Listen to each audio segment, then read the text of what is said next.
मेरा 10 गुना कमाने का ड्रीम तहस नहस हो गया।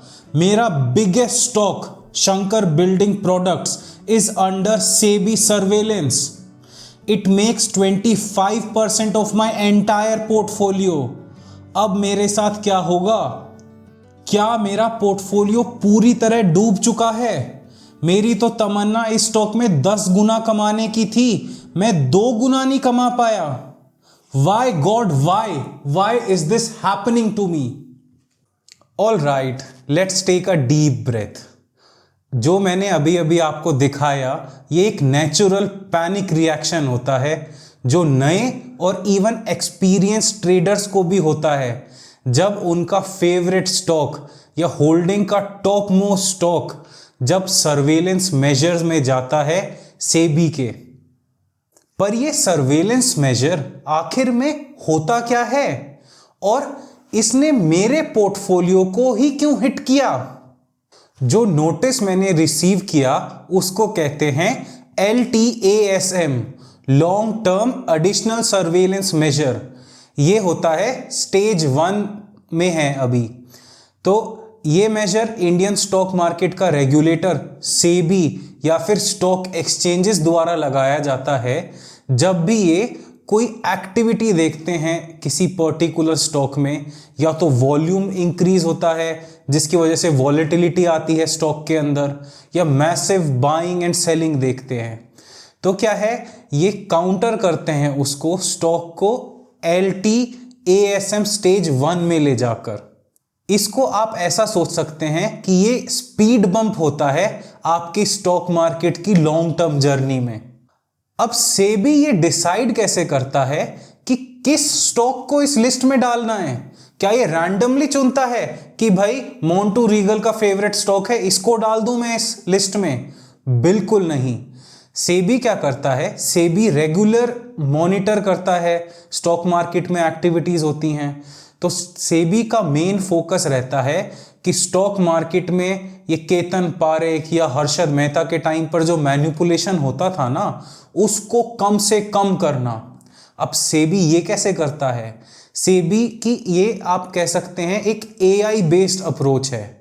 जैसे ही किसी स्टॉक में वॉल्यूम बढ़ता है जो उसके डेली या मंथली एवरेज से ज़्यादा होता है, जो होता है ना पिछले 12 महीने का मंथली एवरेज या पिछले 6 महीने का मंथली एवरेज, उससे ज़्यादा वॉल्यूम पर ट्रेड हो रहा होता है, तब सेबी के रेड अलर्ट जल जाते हैं कि भाई क्या हो रहा है। तो सबसे पहला काम सेबी क्या करती है? सेबी सबसे पहले नोटिस भेजती है कंपनी के पास। ये नोटिसेस आपने देखे होंगे कि आपके पास भी आते हैं जब जिस कंपनी में आपके शेयर होल्डिंग होती है ना, वो भेजती है आपको कि NSE ने या सेबी ने उनको नोटिस भेजा है कि स्टॉक में इतना प्राइस मूवमेंट क्यों हो रहा है। सेबी पूछती है कंपनी से कि आपके प्राइस में इतना मूवमेंट क्यों है, क्या कोई न्यूज़ है क्या जो अनरिलेटेड, जो स्टॉक मार्केट में आपने डिस्क्लोज नहीं करी है, जो खुफिया न्यूज़ हो रही है। तो इसमें ज़्यादातर तो जो स्टॉक मार्केट की कंपनियां होती हैं वो मैंने तो देखा है ज़्यादातर कुछ नहीं कहती हैं ये तो नॉर्मल मार्केट बिहेवियर है जी, हमारा तो कोई न्यूज़ नहीं है ऐसी स्पेशल। ठीक है, तो ये पहला स्टेप होता है सेबी का पूछने का कि भाई क्यों इतनी वॉलेटिलिटी दिखा रहा है तुम्हारा स्टॉक, बताओ हमें। पर अगर ये जो इंक्रीज इन वॉल्यूम या वॉलेटिलिटी उस पर्टिकुलर स्टॉक में, जैसे होता है ना पिछले 15 दिन के अंदर ही स्टॉक डबल हो गया, तो सेबी सबसे पहले तो क्या है, मार्केट से पूछा, कंपनी से पूछा कि क्यों है। उसके बाद सेबी आपको एज अ इन्वेस्टर बचाने के लिए उस स्टॉक को, कंपनी को सर्वेलेंस मेजर में डाल देता है। जैसे ही आप अगर बाय करने जाएंगे ना, अभी अगर शंकर बिल्डिंग प्रोडक्ट्स को बाय करने जाएंगे तब उसमें सबसे पहले आएगा this stock is under restriction. Restriction भी कौन से वाला? LTASM stage 1 restriction. तो ये डिटरेंट होता है नए इन्वेस्टर्स को उस स्टॉक में घुसने से, या फिर ट्रेडर्स के लिए कि भाई जो पोजीशन ले रखी है काट के चलते बनो। अब एक्चुअली में इस सर्वेलेंस लिस्ट में आने के बाद होता क्या है? सबसे पहली बात तो जब आप ऑर्डर क्लिक करने जाएंगे ना अपने फोन में, सीधा मैसेज पॉपअप होगा कि this stock is under surveillance measure. तो ये मैसेज आपको इरिटेट करेगा पहले बाय करने से। उसके बाद सेकेंडली आता है ट्रेडर्स के लिए बड़ी वार्निंग। ऐसा होता है जो मार्जिन पर ट्रेड करते हैं ना ट्रेडर्स लेवरेज लेकर, तो उनको नॉमिनली होता है कि जो पूरा उनकी पोजीशन होती है उसका 15% मैक्सिमम 25% पैसा देना पड़ता है, उससे वो पूरी पोजीशन ट्रेड कर रहे होते हैं। पर जैसे ही सेबी के LTASM वाले स्टेज पर आता है ये स्टॉक, वैसे ही सेबी डिमांड करती है कि किसी भी ट्रेडर की पोजीशन ये लेवरेज पे ओपन ना हो। सेबी डिमांड करती है कि पूरा का पूरा मार्जिन 100% मार्जिन चाहिए हमें T+3 डेज के अंदर। ठीक है, तो ये मार्जिन इंक्रीज होता जाएगा धीरे धीरे, 5, 10, 25% बढ़ता बढ़ता, और 3 दिन बाद पूरे 100% पैसा चाहिए। तो आप अगर लॉन्ग टर्म होल्डर हैं स्टॉक के, तभी आप होल्ड कर पाएंगे। ये इंट्राडे तो खैर शायद हो जाता है, पर ये जो पोजिशनल ट्रेडर होते हैं ना लेवरेज वाले, तो वो नहीं कर सकते without giving 100% margin to buy the stock. ये सिंगल रूल स्टॉक मार्केट के जो ट्रेडर्स होते हैं ना शॉर्ट टर्म, उनके लिए बहुत बड़ा डिटेरेंट होता है। अब क्या है, अब उनका रिस्क टू रिवॉर्ड तो चला जाता है, क्योंकि सेबी कह रही है 100% मार्जिन लाओ, और वो 100% मार्जिन देने के लिए थोड़ी ना ट्रेड कर रहे हैं, वो लॉन्ग टर्म होल्डिंग ही नहीं कर लेंगे अगर 100% मार्जिन देना होगा उनको। तो वो क्या करते हैं, उनको दिखता है रिस्क टू रिवॉर्ड तो बचा नहीं अब इस स्टॉक में, चलो बेच के एकदम फेंक देते हैं इसको और निकलते हैं पतली गली से। अब तीसरी मोस्ट इंपॉर्टेंट चीज होती है कि ये जो अपर लोअर सर्किट होता है ना दिन का, तो उसमें सेबी रेस्ट्रिक्शन डाल देती है कि भाई दिन में 5% ही ऊपर बढ़ सकता है और 5% ही नीचे बढ़ सकता है, नीचे गिर सकता है। तो इससे क्या होता है, इससे सेबी किसी तरह लॉन्ग टर्म इन्वेस्टर्स को कैटास्ट्रोफिक फॉल से बचा रही है पर डे। क्योंकि ये तो क्या है, शॉर्ट टर्म ट्रेडर्स हैं, ये अपना स्टॉक एकदम ही बेचने आएंगे, तो वो एक दिन में ही फेंक के मारेंगे उसको, 10, 20% भी गिराने के लिए तैयार हो जाएंगे, क्योंकि इनको तो अपनी पोजीशन काटनी है, नहीं तो 100% मार्जिन देना पड़ेगा। यही सिंपल रीजन है जिसकी वजह से मैं कहता हूं कि हम इंडिया में शॉर्ट टर्म ट्रेडिंग नहीं कर सकते। इंडिया शॉर्ट टर्म ट्रेडिंग के लिए बना ही नहीं हुआ। पहली बात तो रिटेल ट्रेडर्स को वो अपॉर्चुनिटीज नहीं दी जाती जिससे वो लेवरेज ले सकें। शॉर्ट टर्म में पैसा तो तभी बनेगा जब आपके पास लेवरेज होगा। शॉर्ट टर्म में आप लॉन्ग टर्म का काम करके स्विंग ट्रेडिंग करके पैसा क्या कमाएंगे, कहीं कमाएंगे कहीं गवा देंगे इतना ज्यादा। तो इसीलिए पहली बात तो गवर्नमेंट कूद जाएगी बीच में आके, अपने ड्रैकोनियन लॉज ले आएगी कि नहीं हम तो इन्वेस्टर्स को बचाने के लिए आ रहे हैं। अब इन्वेस्टर्स को बचाने के लिए लेवरेज जिनको मिल रहा है बड़े बड़े ट्रेडर्स को, उनका भी लेवरेज छीन लोगे, 100% दो तुम, तब तुम इन्वेस्ट कर सकते हो। तो इसमें गवर्नमेंट बता रही है who is the real boss here. तो इसमें शॉर्ट टर्म ट्रेडर को पता होना चाहिए कि भाई तू बॉस नहीं है, ये पोजीशन तेरी नहीं है, ये तेरे पास है पोजीशन सिर्फ गवर्नमेंट की मेहरबानी से। पर लॉन्ग टर्म इन्वेस्टिंग हम इसीलिए करते हैं क्योंकि ये पोजीशन हम अपनी मेहरबानी से हैं इस पोजीशन में, और हमें इस पोजीशन से कोई नहीं हिला सकता। क्योंकि long term trader, long term investors को कोई गवर्नमेंट नहीं कहेगी कि निकलो इस स्टॉक से, सर्वेलेंस मेजर लगा है। नहीं निकलते हम इस स्टॉक से, हमने पूरे पैसे ले रखे हैं, हमारे लॉन्ग टर्म व्यू है, हम क्यों निकलें, हम तो नहीं निकलते। पर शॉर्ट टर्म ट्रेडर्स को निकलना पड़ता है, उनके जो सारे पत्ते हैं ना वो काटने लग जाएगी जब गवर्नमेंट, तो उनके पास कोई रास्ता ही नहीं बचता। गवर्नमेंट एक तरह से फोर्स करती है अपने बिल्डअप को, शॉर्ट बिल्डअप या लॉन्ग बिल्डअप को छोड़ने के लिए। Let's go back to my initial panic. तो शंकर बिल्डिंग प्रोडक्ट फॉल हुआ क्लोज टू 8% फ्राइडे को, ठीक है। 8% फॉल के बाद मेरे पोर्टफोलियो में सिर्फ शंकर बिल्डिंग प्रोडक्ट से ही MTM लॉस बना 1,85,000 रुपए का, एक दिन का लॉस सिर्फ शंकर बिल्डिंग प्रोडक्ट से। अब आपको बताओ कि मैं क्या फील कर रहा हूं, मुझे कैसा लग रहा है। मैं अभी, एक होता है ना वर्ड, इक्वानिमस हूं। मैं पूरा काम हूं, मुझे कोई दिक्कत नहीं है, क्योंकि मैं तो as a long term holder इस स्टॉक को होल्ड करे हुए हूं। मुझे कोई 2x थोड़ी ना कमाना था। मुझे कोई ये जो शायद 100 रुपए के आसपास गिरा, तो मुझे 100 रुपए थोड़ी ना कमाने थे इस स्टॉक में। इस स्टॉक में मेरा टारगेट है 1,000, 2,000, 3,000 रुपए कमाने का पर स्टॉक में।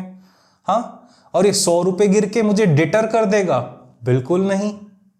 तो मैं इस स्टॉक में as a short term position तो घुसा नहीं था, मैं हूं लॉन्ग टर्म इन्वेस्टर। मैंने इस स्टॉक में एंट्री ली थी at very very low valuations, ठीक है। उसके बाद धीरे धीरे कंपनी ने अपने फंडामेंटल्स ठीक करे और कंपनी ग्रो कर रही है। धीरे धीरे डीमर्जर की न्यूज आ रही है, डीमर्ज करके मुझे लगता है अपने रेवेन्यूज को कंपनी और बढ़ाएगी और इंक्रीज करेगी, एफिशिएंसी बढ़ाएगी अपने अंदर। इसीलिए 2 लाख, अब मुझे ये बताओ, मैं इस स्टॉक में शायद 12 लाख रुपए के प्रॉफिट में बैठा हुआ था, ठीक है। अब वो 12 लाख रुपए के प्रॉफिट में एक पर्टिकुलर स्टॉक में 13 लाख रुपए का खरीदा था, अभी चल रहा था वो 25-26 लाख रुपए प्रॉफिट में। 25-26 लाख रुपए का चल रहा था, 13 लाख रुपए का मेरा इन्वेस्टमेंट था। अब वो 2 लाख रुपए ऊपर से गिर जाता है। अरे प्रॉफिट अभी भी तो मेरा 10 लाख से ऊपर का है स्टॉक में, मुझे क्या परवाह, 1-2 लाख रुपए ऊपर नीचे होता रहे। सर्वेलेंस मेजर ये कितना ले जाएगा मेरे स्टॉक का। स्टॉक मार्केट में एक्सपीरियंस कितना इंपॉर्टेंट होता है ये मैं बताता हूं, क्योंकि सेम सिचुएशन मेरे साथ हुई थी मनापुरम फाइनेंस में। तो मनापुरम फाइनेंस उस टाइम पर चल रहा था 220 के आसपास शेयर का प्राइस। उसी टाइम आरबीआई ने मेजर डाले, उसके माइक्रो फाइनेंस यूनिट को थोड़े दिनों के लिए बैन कर दिया कि भाई 3 महीने के लिए नहीं, जब तक तुम अपने ये प्रेडेटरी लोन्स को नहीं सुधारते तब तक हम तुम्हें बैन रखेंगे, ऐसे करके आरबीआई ने बैन डाल दिया। अब मनापुरम ने अपने आप को ठीक करा, उसके बाद मनापुरम बाहर से बेन कैपिटल को लेके आया। तो इस चक्कर में क्या है, पहले जब आरबीआई ने रेस्ट्रिक्शन डाले तो 220 से स्टॉक गिर के चला गया था 140 पर मुझे 140 पर वो स्टॉक इतना चीप मिल रहा था, है ना। मेरे तो माउथ वाटरिंग प्राइस था वो, 6 या 7 टाइम्स अर्निंग मल्टीपल पे। कंपनी कमा रही थी 2,000 करोड़, मिल रही थी वो 12-13 हजार करोड़ की, तो मैं क्यों नहीं खरीदूं।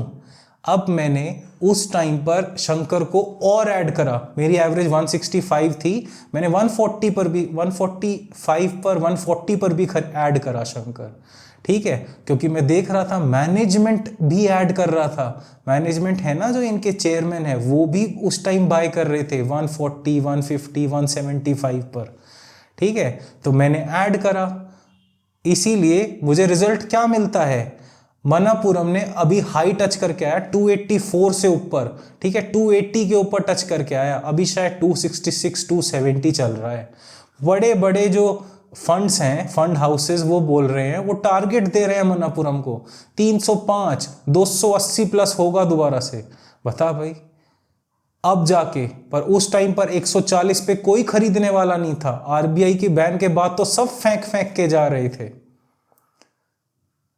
उस टाइम पर जब आरबीआई ने बैन लगाया था ना। अच्छा, मेरी पूरी स्टोरी बताने का मतलब ये था, उस आरबीआई बैन के बाद जो फ्लक्चुएशन हुआ था ना, उस टाइम भी सेबी ने नोटिस भेजा कि भाई इतनी वॉलेटिलिटी क्यों है, बताओ हमें, एक्सप्लेन करो।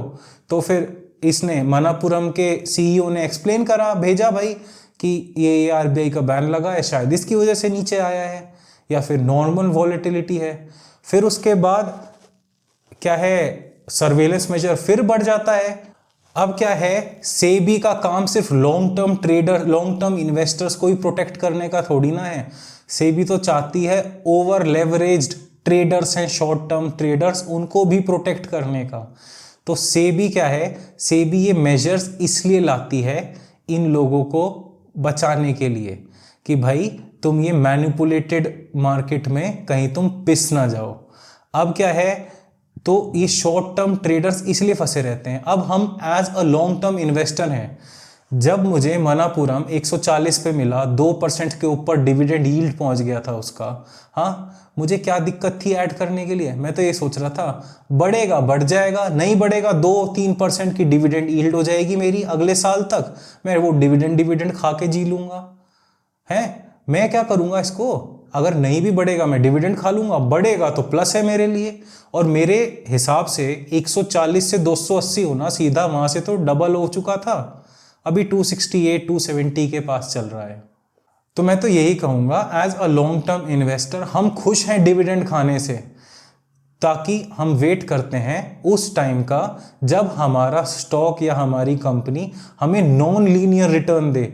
नॉन लीनियर रिटर्न मतलब इतना चीपली हमने लिया है, एक बार कभी आएगा कि एकदम से कंपनी दिखाएगी यार ये तो प्रॉफिटेबल हो गई, बढ़िया हो गई, मोमेंटम इन्वेस्टर कूदेंगे, हमारे नॉन लीनियर रिटर्न को और ऊपर लेके जाएंगे, तब हमारा 10x हो जाएगा, तब हम सोचेंगे थोड़ा बहुत बुक करने के लिए, क्योंकि वी टारगेट 10x रिटर्न्स।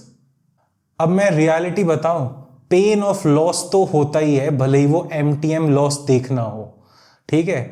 तो अब मैं ये तो झूठ बोलूंगा कि अगर मुझे अच्छा लगता है कि भाई 2 लाख रुपए लॉस में आ गया मेरा स्टॉक अभी ऊपर से, पर क्या है ये तो मुझे पता है, अगर मुझे 10x तक चाहिए एक कंपनी से बनाना है, तो क्या है बीच बीच में शॉर्ट बिल्डअप, लॉन्ग बिल्डअप और इन लेवरेज ट्रेडर्स की वजह से मेरे स्टॉक ऊपर नीचे तो होगा ही। अब मैं इन चिंदी चोरों के चक्कर में अपना लॉन्ग टर्म प्रोस्पेक्ट थोड़ी खो दूंगा। तो इन कंक्लूजन में यही कहना चाहूँगा, हम लॉन्ग टर्म इन्वेस्टिंग और स्पेशली वैल्यू इन्वेस्टिंग सिर्फ इसीलिए करते हैं क्योंकि हम खुद के बॉस बनना चाहते हैं। हम कभी भी कंपनी खरीदते हैं तो हम फुली कंट्रोल्ड पोजीशन में खरीदते हैं। हम 100 का 100% मार्जिन देते हैं, 100 के 100%। हम शेयर को उनकी वैल्यू पर खरीदते हैं। हम कभी भी मार्जिन या लेवरेज बेनिफिट बिल्कुल नहीं लेते, क्योंकि हमें कोई प्रॉब्लम नहीं वो स्टॉक वॉलेटिलिटी दिखाए नीचे आए, तो हमें कोई फोर्स नहीं करेगा कि इसको बेच, निकल यहां से, क्या कर रहा है। इसीलिए मैं कहूंगा, इसीलिए खुद कंट्रोल हम क्रेव करते हैं, कंट्रोल अपनी पोजीशंस के ऊपर, अपने स्टॉक्स के ऊपर। हमें कोई दिक्कत नहीं है, हम अगले 1 से 2 साल होल्ड कर लेंगे, भले ही 5 साल में हमारा स्टॉक डबल हो। 5 साल में डबल का मतलब होता है 15% CAGR। We are still beating the market. अगर आपको मेरी शंकर बिल्डिंग प्रोडक्ट्स की एंटायर जर्नी देखनी है तो इस प्लेलिस्ट को देखना ना भूलें। इसमें मैंने सारा एक्सप्लेन कर रखा है, कैसे मैंने शंकर बिल्डिंग प्रोडक्ट्स को खरीदा, अक्यूमुलेट करा, उसके बाद ऊपर गया नीचे गया, लॉसेस के साथ होल्ड करके रखा और बाय किया।